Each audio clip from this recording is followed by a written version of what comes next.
మన టీవీ ముందుగా హెడ్లైన్స్ చూద్దాం. వైసీపీ కార్యాలయంలో సెమీ క్రిస్మస్ వేడుకలు. కేక్ కట్ చేసిన జగన్. మరికొన్ని రోజుల్లో క్రిస్మస్.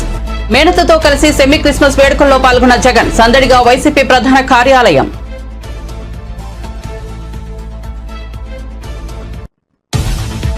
గ్లోబల్స్ ప్రచారంతోనే కాంగ్రెస్ బతుకుతోందన్న హరీష్ రావు. ప్రజల ప్రశ్నలతో భయపడి కాంగ్రెస్ తప్పుడు ప్రచారం చేస్తోందని వెల్లడి. తలసరి ఆదాయంపై మాట్లాడడానికి కాంగ్రెస్ కు ధైర్యం లేదన్న మాజీ మంత్రి.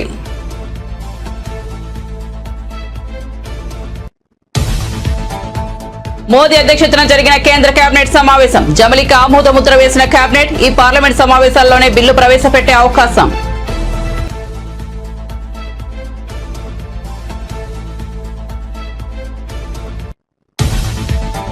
వికారాబాద్ జిల్లా తాండూరులో ఉద్రిక్తత. మాజీ మంత్రులు సబితా ఇంద్రారెడ్డి, సత్యవతి రాథోడ్లను అరెస్ట్ చేసిన పోలీసులు. ఫుడ్ పాయిజన్ కు గురైన విద్యార్థులను పరామర్శించడానికి వెళ్తున్న మాజీ మంత్రులు.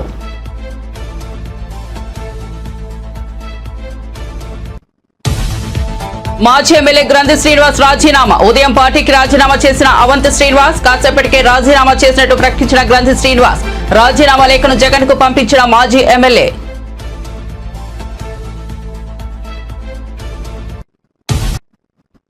ఇక వార్తవరాల్లోకి వెళ్తే క్రైస్తవులకు అత్యంత పవిత్రమైన క్రిస్మస్ పర్వదినం సమీపిస్తోంది. ఈ నేపథ్యంలో తాడేపల్లిలోని వైసీపీ ప్రధాన కార్యాలయంలో సెమీ క్రిస్మస్ వేడుకలు నిర్వహించారు. ఈ కార్యక్రమంలో జగన్, ఆయన మేనత్త వైఎస్ విమలమ్మ, ఇతర వైసీపీ నేతలు, క్రైస్తవ మత పెద్దలు పాల్గొన్నారు. ఈ సందర్భంగా జగన్ తన మేనత్తతో కలిసి కేక్ కట్ చేశారు. పలువురిని ఆయన శాలువాలు కప్పి సన్మానించారు. దీనికి సంబంధించిన వీడియోను వైసీపీ తన సోషల్ మీడియా ఖాతాలో పంచుకుంది.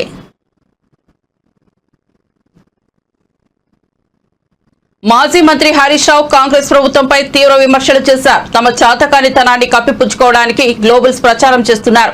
బీఆర్ఎస్ ప్రభుత్వం కల్పించిన ఆస్తులు, పెరిగిన తలసరి ఆదాయం గురించి కాంగ్రెస్ పార్టీ ఒక్క మాట కూడా మాట్లాడడం లేదన్నారు. తమ హామీలను అమలు చేయలేదని ప్రజలు ప్రశ్నిస్తున్నారేమోన్న భయంతోనే ఇలాంటి గ్లోబల్స్ ప్రచారం కాంగ్రెస్ చేస్తోందని హరీష్ రావు ఎద్దేవా చేశారు. ప్రజలకు అందించిన అభివృద్ధి విషయాలను వారు అంగీకరించలేకపోతున్నారని, ప్రజలు నిజాన్ని తెలుసుకుంటారని ఆయన ధీమా వ్యక్తం చేశారు. బీఆర్ఎస్ పార్టీ మీద బురద జల్లేటువంటి ప్రయత్నం ఇవాళ కాంగ్రెస్ పార్టీ చేస్తూ వచ్చింది. ఒక నిజాన్ని అబద్ధంగా మార్చేందుకు కొందరు ప్రయత్నాలు చేస్తూ ఉంటారు. కానీ నిజం నిప్పు లాంటిది. నిజం నిలకడ మీద తెలుస్తుంది అంటారు. కొంత ఆలస్యంగానైనా నిజం బయటకు వస్తుంది. వాస్తవాలు ప్రజలకు అర్థమవుతాయి. నిజం అందరి కళ్ళు కూడా తెరిపిస్తుంది. నిన్నగాక మొన్న రిజర్వ్ బ్యాంక్ ఆఫ్ ఇండియా ఇచ్చిన నివేదికలో 10 ఏళ్ల తెలంగాణ అభివృద్ధిపై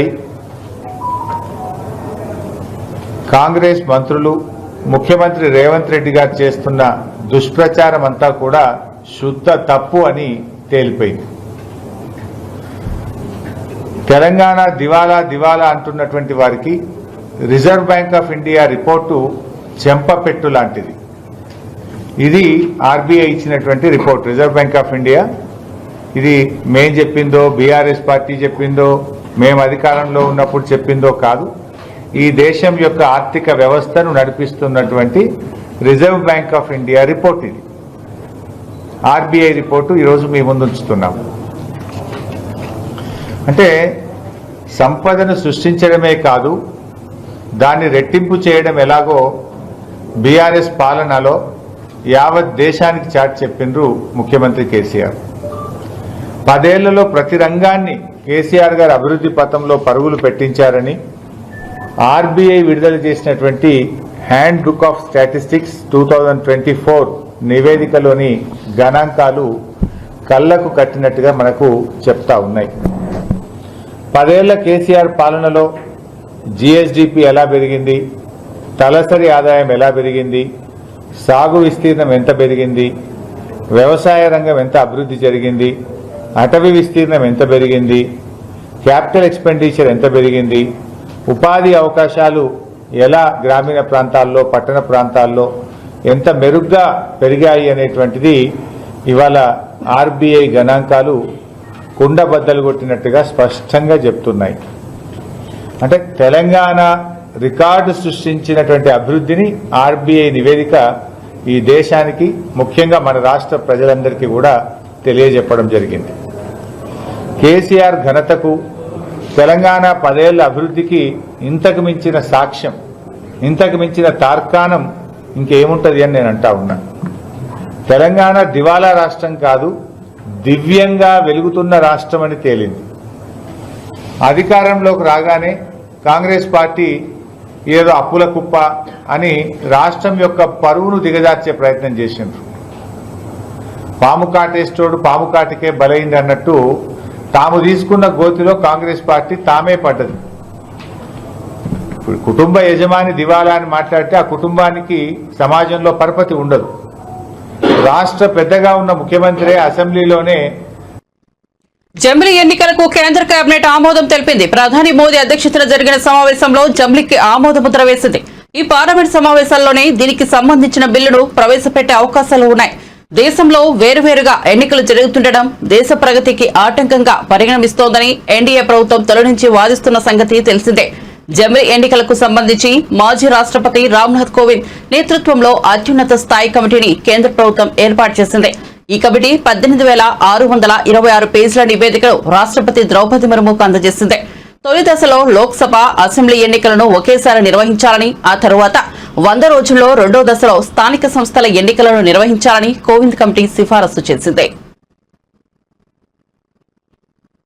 వికారాబాద్ జిల్లా తాండూరులో ఉద్రిక్తత నెలకొంది. మాజీ మంత్రులు సబితా ఇంద్రారెడ్డి, సత్యవతి రాథోడ్లను అరెస్ట్ చేశారు పోలీసులు.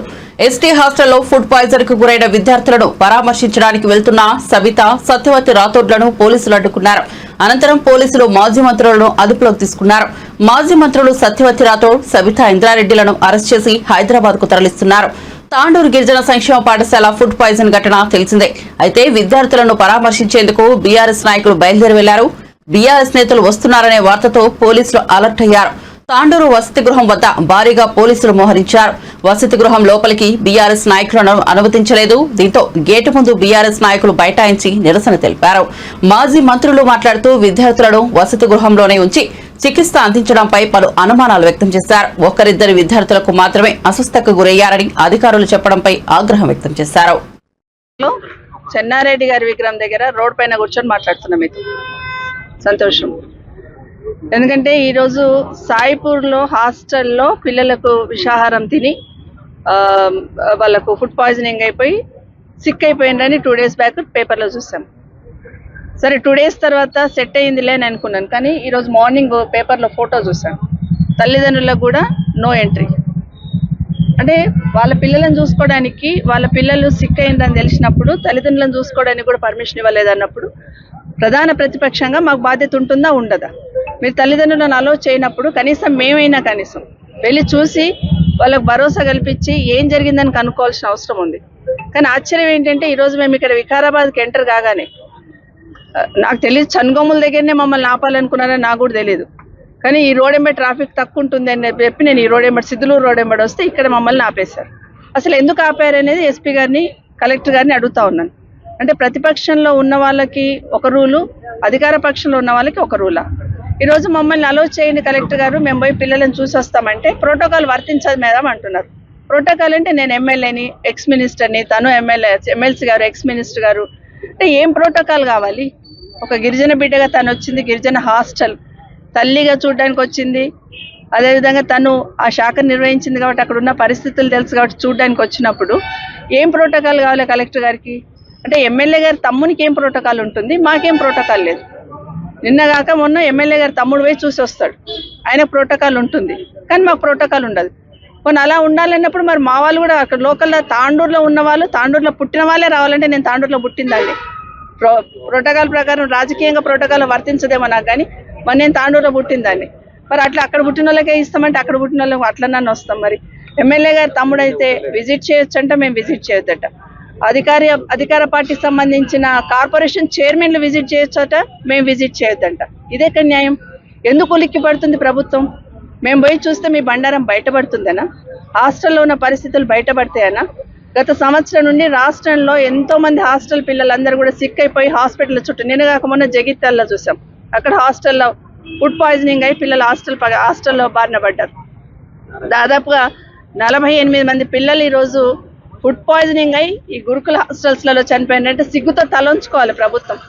రివ్యూ చేసుకోవాలా, సెట్ చేయాలా ఏం జరుగుతుంది అనేది. అది గాలికి వదిలేసి మేము వెళ్తాం చూస్తామంటే మమ్మల్ని కట్టడి చేయడం అనేది వాళ్ళ దివాళు కోరుతనానికి నిదర్శనం ఇది ప్రభుత్వం.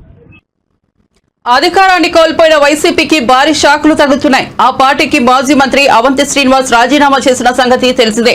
అవంతి రాజీనామా చేసిన కాసేపటికే మరో కీలక నేత పార్టీని వీడారు.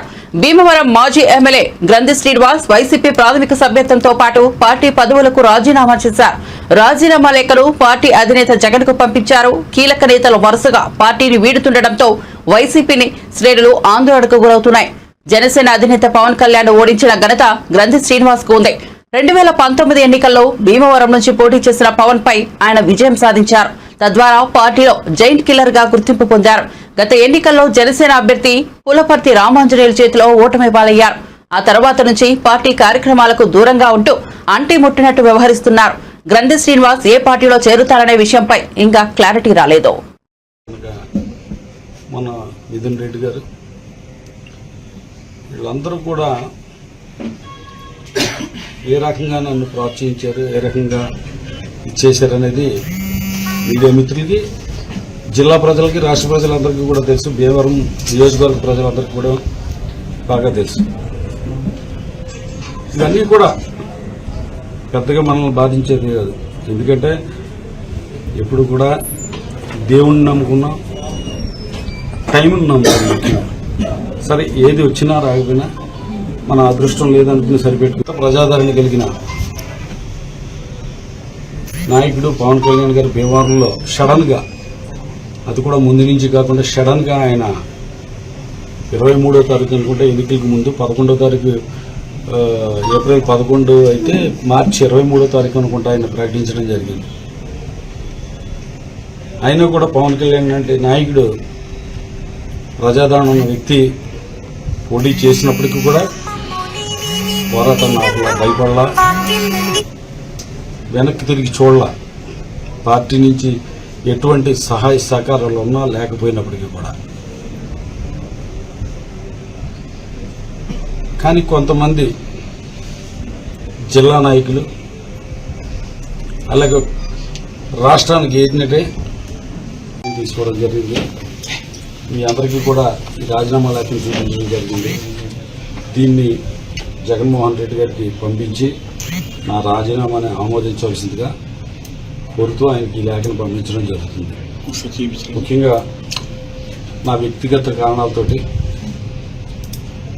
గతంలో కిందట నెల ఆయన్ని కలవడం జరిగింది. కలిసినప్పుడు ఆ రోజు ఆయన్ని మే నెల దాకా మరి పార్టీ కార్యక్రమాలు అవి అని చెప్తున్నారు. మే నెల దాకా సమయం అని చెప్పి అడగడం జరిగింది. ఆ రోజే మీ అందరికీ తెలుసున్నదే, ఆయన కలుస్తున్న రోజున ఆయన దగ్గర ఉండగానే రైడ్ అనేది ఇన్కమ్ ట్యాక్స్ రైడ్ జరుగుతుంది.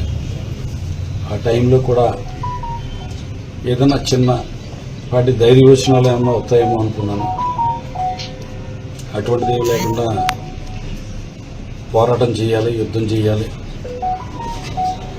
మళ్ళీ మనం అధికారంలోకి రావాలి అని చెప్పడం నాకు చాలా ఆశ్చర్యం కలిగించింది.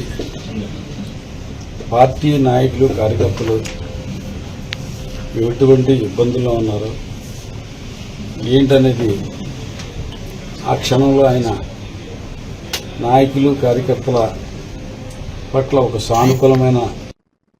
అరెస్ట్ అయిన గిరిజన రైతు హీరా నాయక్ గుండెపోటుకు గురయ్యారంటూ పెద్ద దుమారం రేగుతోంది. అరెస్ట్ అయిన వ్యక్తికి గుండెపోటు వస్తే కనీసం కుటుంబ సభ్యులకు కూడా చెప్పరు. వేడీలతో ఆసుపత్రికి తీసుకెళ్లడం ఎంత దారుణమంటూ కేటీఆర్ తీవ్రంగా స్పందించారు. రాహుల్ గాంధీకి మానవత్వం ఉంటే రేవంత్ రెడ్డిని మందలించండి. ఆయన జైపూర్ లో విందులు వినోదాలతో హ్యాపీగా ఉంటే ఇక్కడ గిరిజన రైతులు జైల్లో చనిపోతున్న పరిస్థితి వచ్చింది. వెంటనే కేసులు వాపసు తీసుకుని బాధితులను విడుదల చేయాలని రాహుల్ గాంధీ రేవంత్ కి ఆదేశాలు ఇవ్వాలని కేటీఆర్ ఘాటుగా వ్యాఖ్యానించారు.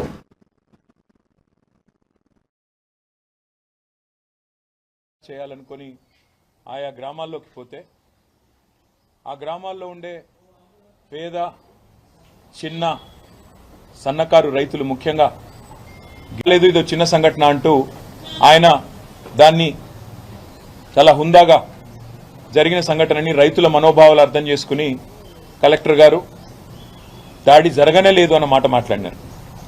కానీ ప్రభుత్వం మాత్రం, రేవంత్ రెడ్డి గారు మాత్రం ఇదేదో ఆయన పర్సనల్ ప్రెస్టేజ్కి సంబంధించిన అంశం అన్నట్టు, ఆయన కిరీటం ఏదో కింద పడిపోయినట్టు, ఆయన ఏదో రారాజు, నేను చక్రవర్తిని, శాశ్వతంగా తెలంగాణకు నేనే ఈ సామ్రాజ్యానికి అధిపతిని అన్నట్టుగా చాలా ప్రెస్టేజ్గా ఫీల్ అయిపోయి అదే రోజు దాదాపు 16-17 మంది రైతుల్ని తెల్లారి మా నాయకుడు కొడంగల్ మాజీ శాసనసభ్యుడు, మాజీ శాసన మండలి సభ్యుడు, సౌమ్యుడు సోదరుడు పట్నం నరేందర్ రెడ్డి గారిని ఉదయం పూట వాకింగ్కి పోతుంటే కేబీఆర్ పార్క్ దగ్గర మఫ్టీలో వచ్చిన పోలీసులు అరెస్ట్ చేయడం జరిగింది.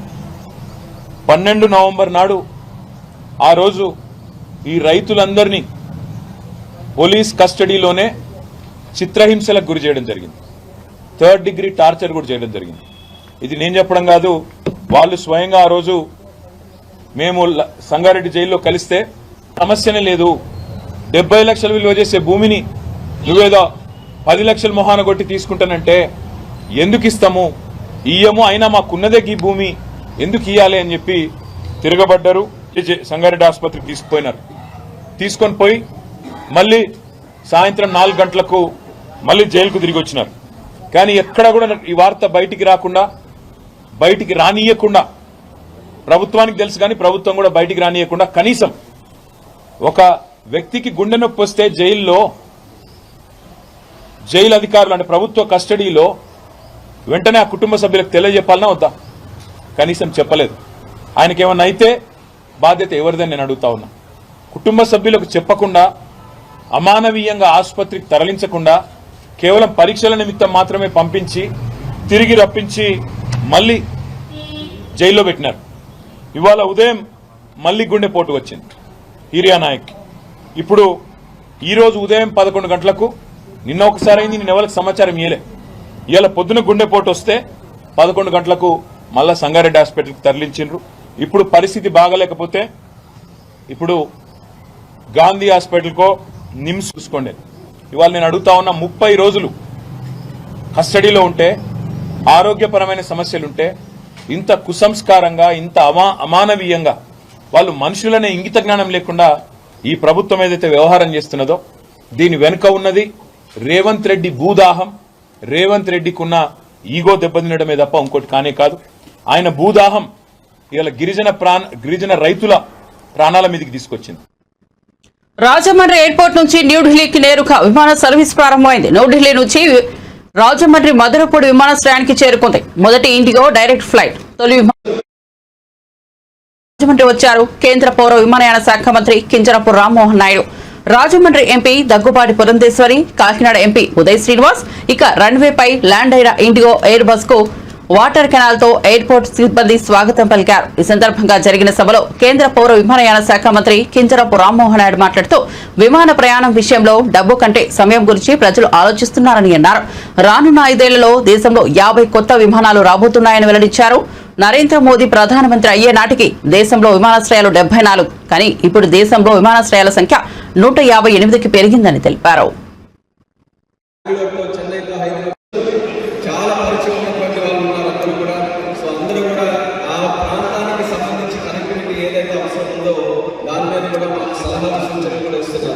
నేను ఎప్పుడైతే మినిస్టర్ గారు పురంధేశ్వరి గారు కూడా చెప్పారు, ఆవిడ నాకు వచ్చి మాట్లాడినటువంటి మొట్టమొదటి మాట కూడా మాకు ఢిల్లీకి కనెక్టివిటీ కావాలి, దాని మీద నువ్వు ప్రయత్నం చేయాలి మొట్టమొదటి నుంచి అడిగారు. సో ఆ ప్రయత్నం కేవలం ఢిల్లీ వరకే కాదు, మొన్ననే మీరు చూశారు ముంబైకి కూడా ఒక ఎయిర్ బస్తో డిసెంబర్ 1వ తేదీన కనెక్ట్ చేశాము. అంటే రాజమహేంద్రవరం ఇప్పుడు మనకి దేశ రాజధాని ఢిల్లీతో కనెక్ట్ అయింది, ఆర్థిక రాజధాని ముంబైతో కనెక్ట్ అయింది, ఆల్రెడీ బెంగళూరుతో, చెన్నైతో, హైదరాబాద్తో కనెక్ట్ అయి ఉన్నాయి. అంటే దేశంలో ఉన్నటువంటి ప్రధాన నగరాలతో ఇప్పుడు రాజమండ్రి కనెక్ట్ అయి ఉంది. ఈ రోజు చూస్తున్నారు ఉభయ గోదావరి జిల్లాల నుంచి కూడా, ఉమ్మడి ఉభయ గోదావరి జిల్లాల నుంచి నాయకులందరూ కూడా వచ్చారనంటే వాళ్ళందరికీ కూడా ఇది చాలా ముఖ్యమైనటువంటి ఎయిర్పోర్ట్. ఇది కేవలం రాజమండ్రి సిటీకి సంబంధించినటువంటిదే కాదు, చుట్టుపక్కల ఉన్నటువంటి ప్రాంతాలకి ఎంతో మంది వినియోగిస్తున్నటువంటి ఎయిర్పోర్ట్. ఈరోజు ఢిల్లీకి కనెక్ట్ చేస్తామనంటే అమెరికా వెళ్ళాలన్నటువంటి వాళ్ళు ఇక్కడ 30 నిమిషాలు కానీ గంటలో ఏ గ్రామంలో ఉన్నటువంటి వారు ఇంకా విశాఖపట్నం, విజయవాడ మన బాధ్యతకు ఏర్పడుతుంది రాజకీయ రామ్మోహన్ నాయుడు గారికి. తర్వాత మొట్టమొదటిగా నేను అభ్యర్థించినటువంటి అభ్యర్థన రాజమండ్రి నుండి ఢిల్లీకి మనం కనెక్టివిటీ పెంచుకోవాలి అని చెప్పి నేను వారిని అభ్యర్థించిన వెంటనే వారు దాని మీద దృష్టి పెడతాను అని చెప్పి చెప్పడం, వెంటనే వారు ఇండిగో ఎయిర్లైన్స్ తోటి మాట్లాడడం, ఎప్పటికప్పుడు నాకు ఏ స్థాయిలో ఈ మధ్యవర్తిత్వం ఉన్నది అనేటువంటి విషయాన్ని నాకు తెలియజేస్తూ, ఈనాడు ఏదైతే రాజమండ్రి కనెక్టివిటీ పెరగాలి అని చెప్పి మనం భావించామో దానిలో మొట్టమొదటి అడుగు వేస్తూ రాజమండ్రి ఢిల్లీ కనెక్టివిటీని తీసుకొచ్చినటువంటి సందర్భంలో రామ్మోహన్ నాయుడు గారికి నేను ప్రత్యేకించి హృదయపూర్వక ధన్యవాదాలు తెలియజేస్తున్నాను. మనకి త్వరలో పుష్కరాలు రాబోతున్నాయి.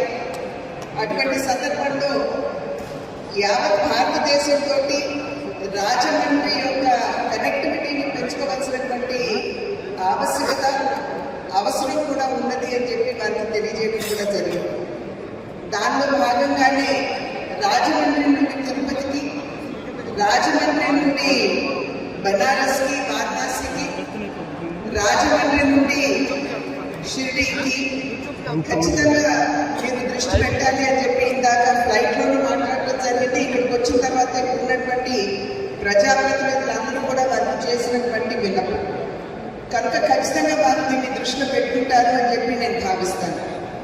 ఇది కేవలం మనం ఒక ఫ్లైట్ వేసుకున్నాం, మనకు ఇతర ఇలాంటి మినిస్టర్ ఇంత హార్డ్ వర్కింగ్ మినిస్టర్ ఎక్కడ లేదని చెప్పి క్యాంటీన్లోని చిన్న గ్యాదరింగ్స్లోని ఎంపీస్ ఉన్నప్పుడు ప్రతి ఒక్క పార్టీ ఎంపీ కూడా మన మినిస్టర్ రామ్మోహన్ గారిని పొగట్టుగా చూసి పొగట్టుగా విన్నాను. అంత హార్డ్ వర్కింగ్ మినిస్టర్. అలాగే బీజేపీ ఎమ్మెల్యే రాజా సింగ్ మోహన్ బాబు వ్యవహారంపై స్పందించారు. మీడియాను మీ కొడుకు పిలిచాడు కాబట్టే వారు మీ ఇంట్లోకి వచ్చారు. మీ ఇంటి ఇష్యూ లో పెట్టేశారంటూ ఆయన వ్యాఖ్యానించారు. ఇష్యూని ఇలాగే వదిలేస్తే అది మరింత పెద్దదవుతుంది. మోహన్ బాబు గారు మీడియా ప్రతినిధులకు క్షమాపణ చెప్పాలి. గాయపడ్డ టీవీ9 రిపోర్టర్ను వ్యక్తిగతంగా వెళ్లి కలవడం మంచిదని రాజా సింగ్ సూచించారు. మీడియా గౌరవం కాపాడడానికి అందరూ బాధ్యత వహించాలని ఆయన పేర్కొన్నారు. మోహన్ బాబు గారు ఆయన ఫ్యామిలీ ఇష్యూ, కానీ ఆయన కొడుకు మీడియాకి పిలిచినారు. దానివల్లనే మీడియా వాళ్ళ హౌస్ లోపల ఎంటర్ అయినారు. మీ ఇంటి ఇష్యూ మీ ఇంట్లో పెట్టుకుంటే బాగుంటుంది, కానీ మీ ఇంటి ఇష్యూని పబ్లిక్ లో పెట్టేసినారు, మీడియా ముఖంగా పెట్టేసినారు. మీడియా ఏంటంటే అసలు వాస్తవం ఏముంది అది కరెక్ట్ ప్రజల ముందు తీసుకురావడానికి ఒక ప్రయత్నిస్తుంది మీడియా. ఏ పార్టీకి కానీ, ఏ వర్గంకి కానీ, ఏ వ్యక్తికి కానీ సపోర్ట్ గా ఇప్పుడు కూడా మీడియా ఉండదు. కానీ మోహన్ బాబు గారి ఇంటి లోపల మీడియా వాళ్ళు వెళ్తే ఏ విధంగా మోహన్ బాబు గారు టీవీ9 ఒక రిపోర్టర్ రాజేష్ గారి పైన ఏ విధంగా దాడి చేసినారు అది అందరు చూసినారు. నేను మోహన్ గారికి ఒక వ్యక్తిగతంగా ఒక సజెషన్ ఇవ్వాలనుకుంటున్నాను. ఎందుకంటే ఇష్యూని ఇట్లనే చేస్తే చాలా పెద్ద అవుతుంది. అందుకోసం మీరు తప్పు చేసినారు, అందరు కూడా చూసినారు. ఏ సమయం ఆ విధంగా, ఆ మూమెంట్ ఏ విధంగా ఉండేది, ఆ సమయం ఏ విధంగా ఉండేది దానిపైన నేను పోను, కానీ అది తప్పు జరిగింది. మోహన్ గారు మీరు మీడియా ముఖంగా వచ్చి క్షమాపణ చెప్తే చాలా బాగుంటుంది. అదేవిధంగా ఏ టీవీ9 రిపోర్టరు ఇంజూర్డ్ అయిండు, ఆయన హాస్పిటల్లో ఉన్నాడు, ఆయనకి హాస్పిటల్లో మీరు పోయి కలిస్తే కూడా బాగుంటుంది. ఎందుకంటే మీడియానే జీరోకి హీరో చేస్తుంది, మళ్ళా ఇదే మీడియా హీరోకి జీరో కూడా చేస్తుంది. ఆ మాట కొద్దిగా మీరు యాద పెట్టుకోండి. మోహన్ బాబు గారు ఆయన ఫ్యామిలీ.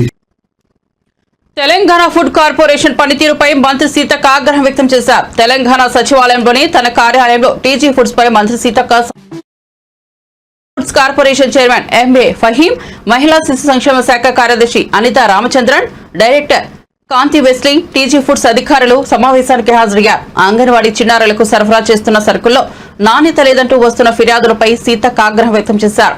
అంగన్వాడీ చిన్నారులకు సరఫరా చేసే బాల అమృతంను తయారీ చేస్తున్న టీజీ ఫుడ్స్ పై ఎంతో బాధ్యత ఉందన్నారు.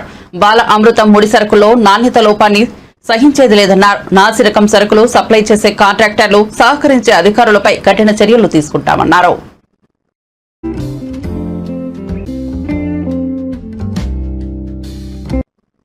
తెలంగాణ ఏర్పాటుపై బీఆర్ఎస్ వర్కింగ్ ప్రెసిడెంట్ కేటీఆర్ కు ఏం తెలుసని కాంగ్రెస్ ఎంపీ బలరాం నాయక్ మండిపడ్డారు. అసలు పార్లమెంట్ లో తెలంగాణ బిల్లు సమయంలో కేసీఆర్ అత్తాలేరన్నారు. ప్రజా ఉద్యమాలను బలిదానాలను గౌరవించి తెలంగాణ కాంగ్రెస్ ఎంపీల పోరాటాన్ని మన్నించి సోనియా గాంధీ తెలంగాణ ఇచ్చిందన్న సంగతి అందరికీ తెలుసన్నారు. సీఎం రేవంత్ రెడ్డి పాలనపై రాహుల్ గాంధీకి కేటీఆర్ లేఖ రాయడం హాస్యాస్పదమని, కాంగ్రెస్ ప్రభుత్వ పాలనలో సమస్యలుంటే రాహుల్ గాంధీ మమ్మల్ని అడుగుతాడని మేం ఆయనకు సమాధానం చెబుతామన్నారు. కేటీఆర్ కు ఎందుకని విమర్శించారు. కేటీఆర్ కు ముఖ్యమంత్రి రేవంత్ రెడ్డి దాకా ఎందుకని, దమ్ముంటే నా ముందుకు వచ్చి మాట్లాడు, నేను చెబుతానని సమాధానమిచ్చారని మండిపడ్డారు. ఆయన ఫామ్ హౌస్ నుంచి ముందుకు వచ్చి చెప్పుకొని చెప్పు. కేటీఆర్కి ఏం తెలుసు అండి తెలంగాణ నా ముందు మాట్లాడమనండి. మా సీఎం గారు కాదు, మా ముందు వచ్చి మాట్లాడమనండి కేటీఆర్ గారు. వారికి ఏం తెలుసు? మేము ఇస్తున్నాం ఇవాళ బోనస్, ఇవాళ రైతులకు కలకలలాడుతున్నారు. ఇవాళ మెస్ ఛార్జెస్, పిల్లలందరూ కూడా హాస్టల్లో ఉన్న పిల్లలందరూ కూడా హ్యాపీగా ఉన్నారు. ఇవాళ మేము బోనస్ ఇస్తే ఇవాళ కింటాకు దాదాపు 5 ఎకరాలు అయితే 55,000 60,000 వాళ్ళకి డబ్బులు పడుతున్నాయి వాళ్ళ అకౌంట్లో ఇమ్మీడియట్లీగా. మేము కింటాకు 500 రూపాయలు బోనస్గా ఇస్తున్నాం. కాబట్టి రైతులందరూ హ్యాపీగా ఉన్నారు. మళ్ళీ 10 కిలోలు అంతకుముందు వాళ్ళు కటింగ్ పెట్టేవాళ్ళు, ఆ 10 కిలోలు కూడా మేము ఇవాళ కటింగ్ పెట్టడం లేదు. ఇవాళ రైతులు హ్యాపీగా ఉన్నారు, విద్యార్థులు హ్యాపీగా ఉన్నారు, ఎస్టీ ఎస్సీలు అందరూ కూడా హ్యాపీగా ఉన్నారు. ఇవాళ మా సీఎంను మీరేమో అనుకుంటున్నారు. కాంగ్రెస్ ప్రభుత్వం 15 సంవత్సరాలు పరిపాలిస్తాం. కాంగ్రెస్ ప్రభుత్వం 15 సంవత్సరాలు మేము తప్పకుండా పరిపాలిస్తాం. ఇవాళ చెప్తున్నా కేటీఆర్కు మా సీఎం గారు రేవంత్ రెడ్డి ఎక్కర్లేదు, నేను ఒక్కరి చాలు నాతో మాట్లాడుకో. అసలు తెలంగాణ ఇచ్చేటప్పుడు కేసీఆర్ గారు హౌస్లో ఉన్నారా? తెలంగాణ ఎంపీలు కొట్లాడితే తెలంగాణ వచ్చింది, సోనియా గాంధీ ఇస్తే తెలంగాణ వచ్చింది. కేటీఆర్ రాహుల్ గాంధీకి చిట్టి రాయడం వల్ల ఎఫెక్ట్ ఏం లేదు. రాహుల్ గాంధీ మమ్మల్ని అడుగుతాడు, మా విచారణ తీసుకుంటాడు. ఆ విచారణలో ఆయనకేం చెప్పాలో మేము అది చెప్తాం. వాళ్ళు చేసే మూర్ఖత్వం, ఎంత అప్పులు చేసిండు ఈ రాజ్యానికి, దేశానికి, తెలంగాణ దేశానికి బిచ్చగతిలా పట్టిస్తే దాన్ని తీసుకొస్తున్నాం మేము ఇలా.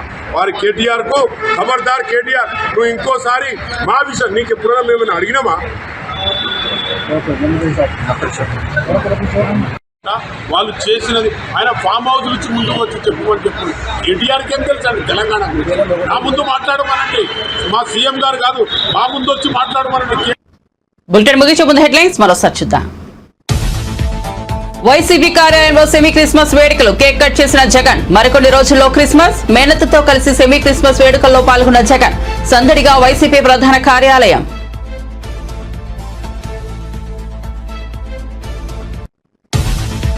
గ్లోబల్స్ ప్రచారంతోనే కాంగ్రెస్ బతుకుతోందన్న హరీష్ రావు. ప్రజల ప్రశ్నలతో భయపడి కాంగ్రెస్ ఎప్పుడు ప్రచారం చేస్తోందని వెల్లడి.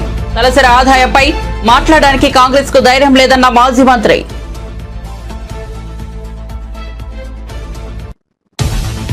మోదీ అధ్యక్షతన జరిగిన కేంద్ర కేబినెట్ సమావేశం. జమిలీకి ఆమోద ముద్ర వేసిన కేబినెట్. ఈ పార్లమెంట్ సమావేశాల్లోనే బిల్లు ప్రవేశపెట్టే అవకాశం.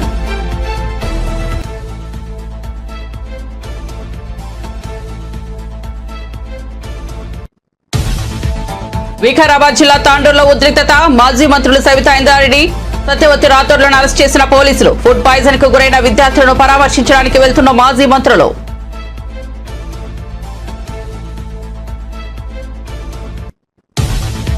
మాజీ ఎమ్మెల్యే గ్రంథి శ్రీనివాస్ రాజీనామా. ఉదయం పార్టీకి రాజీనామా చేసిన అవంతి శ్రీనివాస్, కాసేపటికి రాజీనామా చేసినట్టు ప్రకటించిన గ్రంథి శ్రీనివాస్.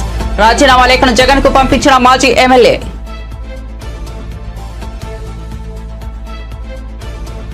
మరిన్ని అప్డేట్స్ కోసం చూస్తూనే ఉండండి మన టీవీ.